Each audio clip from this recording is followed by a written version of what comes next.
Hello and welcome back to my channel. बात करेंगे इस वीडियो में महिंद्रा लॉजिस्टिक्स इंस्टीट्यूट को लेकर के।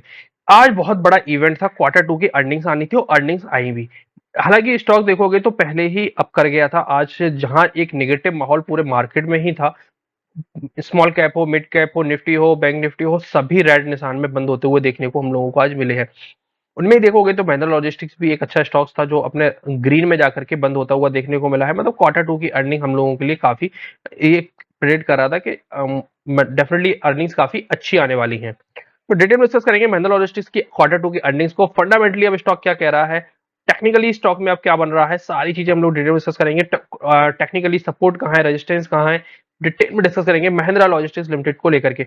और स्टार्ट करने से पहले अगर आपने चैनल पर नए हैं तो चैनल को सब्सक्राइब नहीं किया, चैनल को सब्सक्राइब करिए, वीडियो को लाइक करिए। आई होप आपने चैनल को सब्सक्राइब, वीडियो को लाइक कर दिया होगा।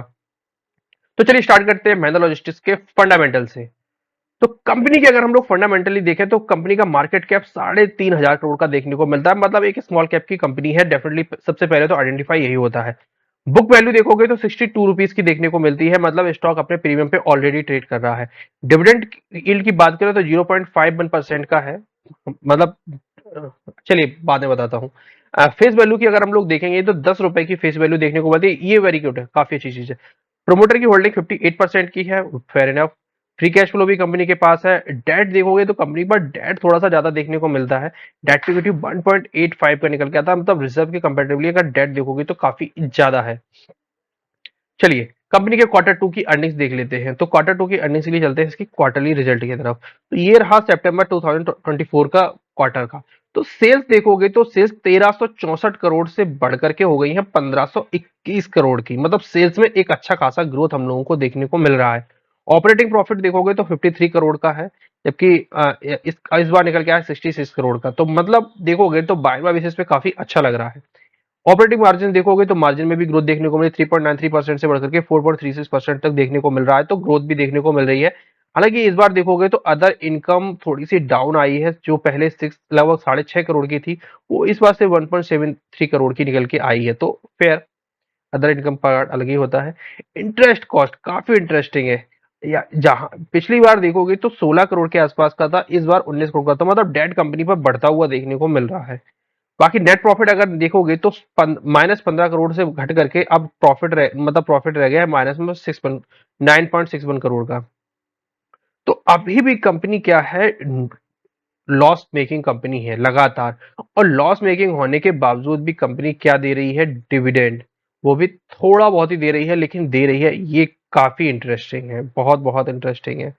और अगर कंपनी के हम लोग, ये तो हो गए क्वार्टर टू के रिजल्ट।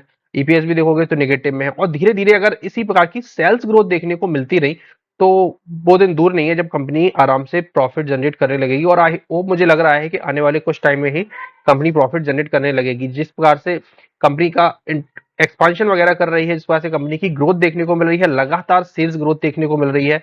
और जो डेट का होगा, डेट जैसे कैपिटल, जैसे ही कैपेक्स कंप्लीट होगा और आराम से जैसे ही ग्रोथ देखने को मिलेगी, तो बड़े ही आराम से कंपनी पॉजिटिव में आती हुई भी देखने को हम लोगों को जल्दी देखने को मिल सकती है।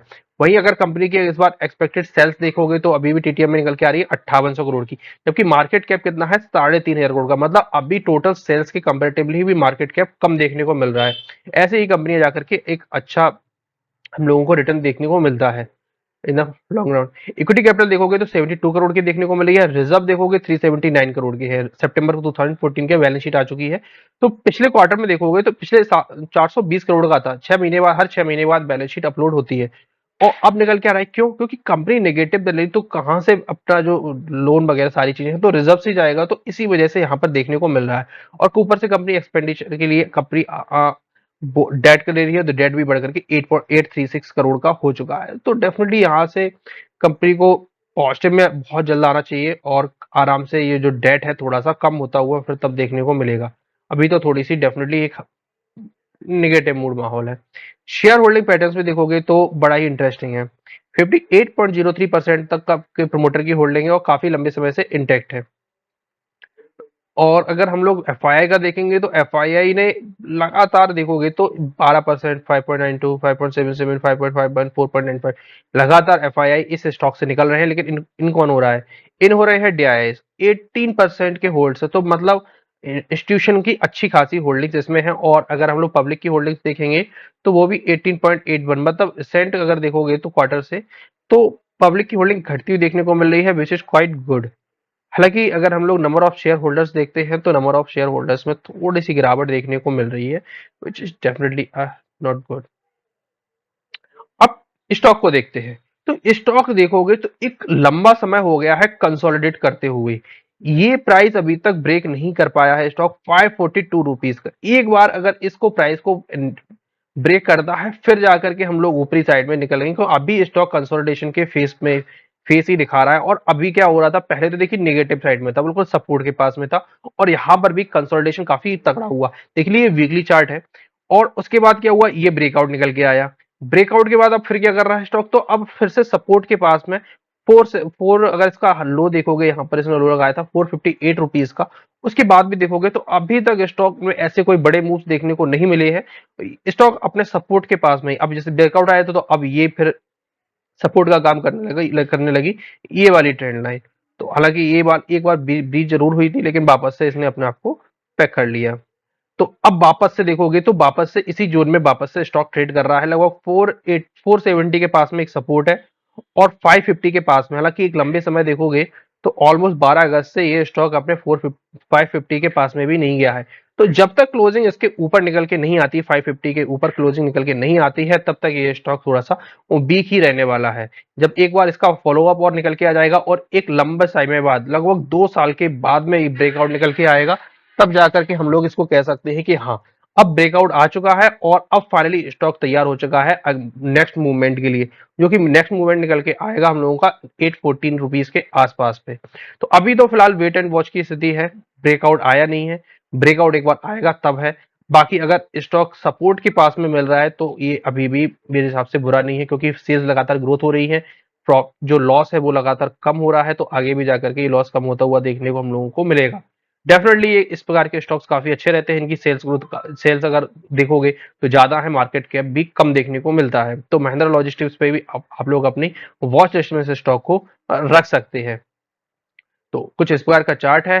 रेजिस्टेंस, अब नेक्स्ट रेजिस्टेंस यहाँ पर भी देखोगे तो रेजिस्टेंस था, फिर रेजिस्टेंस, सपोर्ट देखोगे तो अभी तक सपोर्ट की ट्रेंड लाइन भी इंटैक्ट है, और रेजिस्टेंस भी अभी तक ऐसा कोई नहीं है, अभी तो बहुत टाइम लगेगा इसको ब्रेक होने में।